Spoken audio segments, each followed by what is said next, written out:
This is Kampung Tanjong Labian. It is located some 30 kilometers from the entrance of Elder Sahabat. A pristine white sandy beach and lush idyllic greenery greeted us as we were about to enter this village.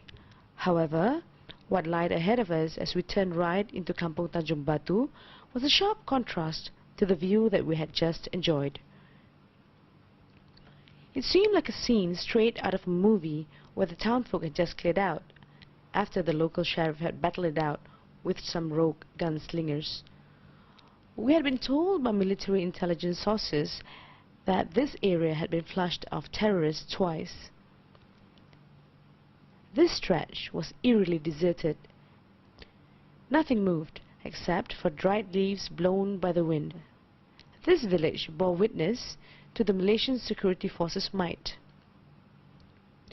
Terrorists being pounded by security forces in Kampung Tanduao had breached the cordon there and penetrated into Kampung Tanjong Labian and the adjacent Kampung Tanjong Batu on March 2nd. The villages had been evacuated right before the security forces launched an all-out offensive on the terrorist fortress in Kampung Tanduao. They had turned that village into their stronghold when they first arrived on February 12. More than a week ago, as we made our rounds to source for stories, we had to make way for a long military convoy which eventually exited the main road into Kampung Tanjong Labian. Just 5 minutes later, we heard sounds of shelling coming from the village. Empty shell casings and spent ammo boxes were scattered all over.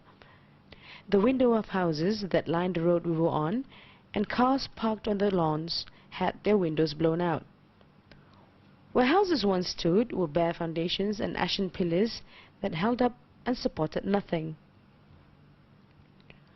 We were travelling with two village locals whom we had known for a while now, including one of them who had bumped into several terrorists more than a week ago. As we drove on, we spotted this Kanchil and Ford Ranger. Both were riddled with bullets and windscreens were shattered. The villager told us that the cars belonged to his neighbour. The terrorists, he said, could have used them in their encounter with the Malaysian security forces. As we drove on, we saw cattle and livestock tied to trees and left to fend for themselves. They followed the same constant orbit just as far as their leash would allow it. It is only a matter of time before they run out of food. The patch of land they were on was devoid of grass and vegetation, grazed to extinction in the days following the clash. The doors to a grocery shop just after the entrance to the village that had been securely locked when the villagers left was wide open. There was nothing much left on the shelves, save for the non-edibles. The villager has informed the shop owner that he would pay for the items he took once this is all over. The terrorists must have planted it to stock up before going back into hiding until now. Having seen many houses being turned into smoking hulks of bombed-out shells, the villager with us was thankful that his was still intact.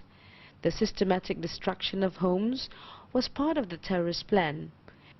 They knew that security forces were using unmanned aerial vehicles, so they destroyed the homes so that the smoke would obscure the view of the sensors carried by the UAVs. As we slowed down for the villagers with us to have a good look at their properties and livestock, a man suddenly jumped out of the hedges. He turned out to be a relative of one of our passengers. Qasim's sister Rasida, who's paralyzed waist down, had been stranded at home for more than a week, surviving on whatever was within her reach to survive. Her relatives couldn't take her, as their escape route was not an easy one. Her physical hardship was compounded by the realization that if there was another attack by the terrorists, or if there was another barrage laid down, she'd be helpless. The nearest house to her, which was burnt down, was a scant 20 meters away. We stumbled upon this lady who's been left here since the whole village evacuated, and we're going to help carry her out of here. Should I move the car closer, Ras? Huh? I move the car closer? That's right.